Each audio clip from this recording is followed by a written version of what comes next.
Well, yeah, the real question is, who are these 29%? Yeah. I mean, I'm surprised anyone thinks we're going in the right direction. You know, you talked about energy, but you could go down the list, Rob. I mean, we went from under Trump to a secure border to now we have complete chaos on our border. We went from energy independence and gas at $2 and something a gallon to now where we have the spectacle, the spectacle of the President of the United States begging OPEC to increase production. We went from safe streets to rising crime because Democrats defund the police. Yep. We went from being respected around the world to the debacle that was the exit from Afghanistan, and on we could go. So I'd like to know who these 29% are, because I don't know that they've done one thing right, and it's understandable, frankly, that that is that bad. What's up, everybody? Makes me retired. Richard Ojeda here, and I'm a little confused. I didn't think that Jimbo Jordan was capable of speaking without screaming at the top of his lungs. You know, where are the sweaty armpit stains that we're all accustomed to when he is standing in front of the camera? I mean, is this even the same guy?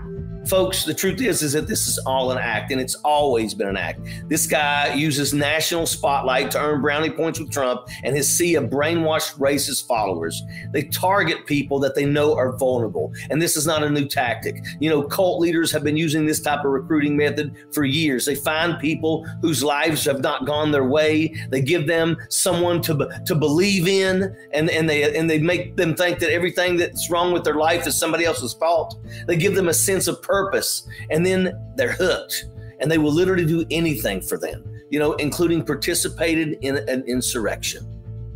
I want to focus on one thing that Jim Jordan is saying here. He attacks President Biden for speaking with OPEC nations about increasing oil output. Republicans are the biggest con artists in the world. They bitch and they moan about high oil prices. So why do we have high oil prices? It's basic economics. It all comes down to supply and demand. Last year at this time, we were all under COVID lockdown. So not as many people were driving to work, social gatherings, going out to eat, visiting loved ones, road trips, you name it.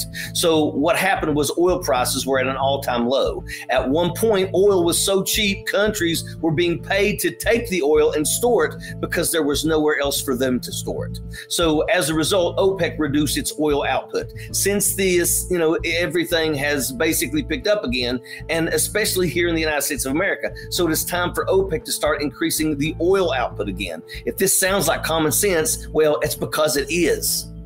So why is Jimbo mad that President Biden is lowering the cost of gas for you and I at the pump? Well, because he doesn't care about you and I and what we pay at the pump.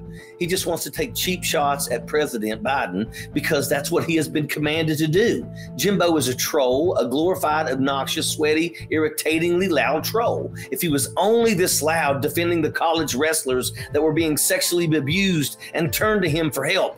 But of course, he instead protected the sexual predator because that's who Jim Jordan is. I hate that guy. Sappers clear the way, airborne all the way.